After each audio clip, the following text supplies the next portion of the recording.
Hello everyone. I'm currently in between videos and I was trying to, just flesh out a couple new concepts when I got a message in my inbox that really just struck a nerve with me. This message was basically of a man who he was one of these guys who was, on this current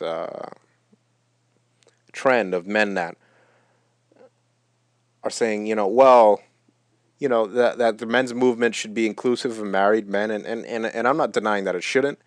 Um, I absolutely, but this is one of these people that claim that he got into this movement and he did so before he was married and was warned thoroughly by the repository of information on what a bad deal marriage is for men that exists on the internet in the manosphere and the men's movement. He was thoroughly warned and decided to go ahead and get married anyway. So this is one of those guys who was like, oh, men going their own way means men going their own way. So you can't tell me not to get married, which I can. I don't tell anybody. I don't try to demand anybody not get married. But I'm certainly doling out advice that you can take and which you also can refuse to take.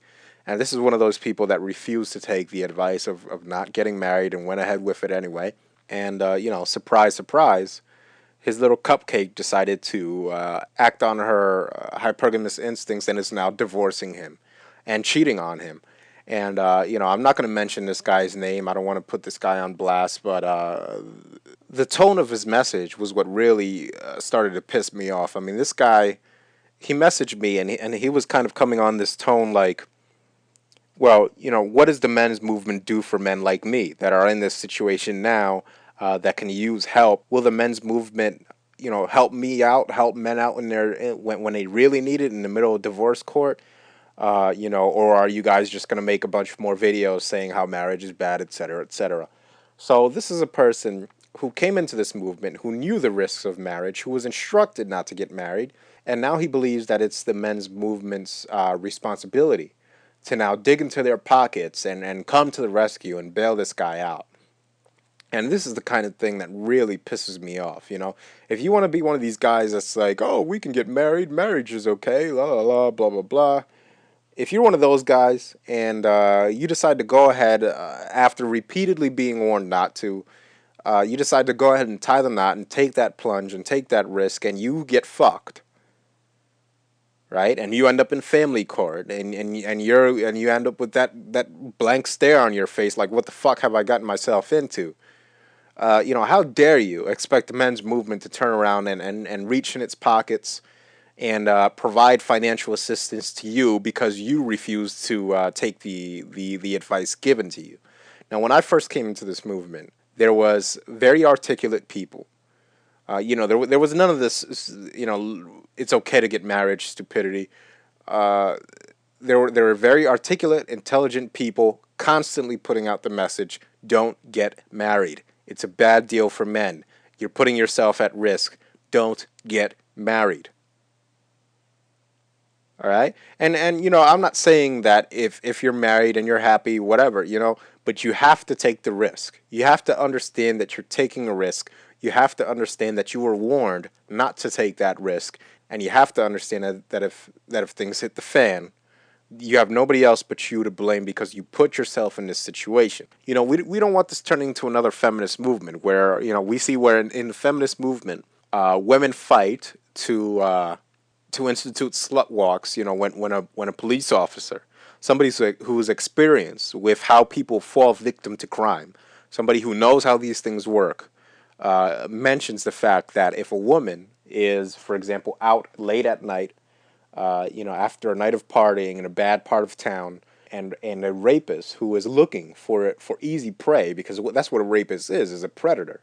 If he's looking for easy prey, he may very well decide to victimize this woman, and that same woman can take measures to avoid those situations. And of course, this isn't saying that women have that little meme that they've been sloganeering, saying, "Don't tell women not to dress a certain way. Tell rapists not to rape." Nobody's telling women that it's their fault if a rapist rapes them. We're telling women that there are steps you can take to avoid being raped. Bottom line, simple as, nothing about rape advocation whatsoever in that. And in the men's movement, we see also this desire to be bailed out after you went ahead and took action that would put you in a higher likelihood of being victimized by the alimony and divorce industry. And now you're staring down the family judge, and now you don't know what to do. But you put yourself there, so don't expect the men's movement to now reach in its pocket and bail you out financially. Okay? Personal responsibility. Personal responsibility. It's something that men need to understand. Of course, it's not fair that the courts are set up this way. Of course, this is a violation of the 13th Amendment. Of course, this is a form of legal slavery. And it's unfortunate that that's the way it is. And the men's movement is trying to change that. But in the meantime, we have told you consistently not to get married. You decided to do so anyway. When you end up in divorce court, it's your fault. I don't have any sympathy for you, and I'm certainly not going to dole out any of my hard-earned cash to bail you out of your stupidity. I don't feel sorry for you, and I'm not going to sympathize with you at all. Right? When I came into this movement, I listened. I shut up and I listened. And the message that I kept getting consistently over and over was that you shouldn't get married because men lose a ton of money in divorce. Lose their financial freedom, they lose their children, so on and so forth. You know the deal. This is how it goes.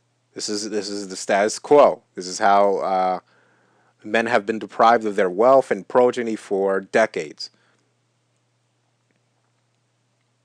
All right, and of course, it is harmful. These people within the men's movement that say marriage is okay, or you can find the right girl if you just look hard enough. All right, that is that does contribute to men that ultimately decide to take that plunge of marriage, and it is misleading. But at the same time, there is a preponderance of evidence available to you, made available to you by the men's movement that tells you specifically to avoid this social contract, that it's destructive, that it's an inherently misandric contract, and that you should avoid it. That's all I really got to say for now.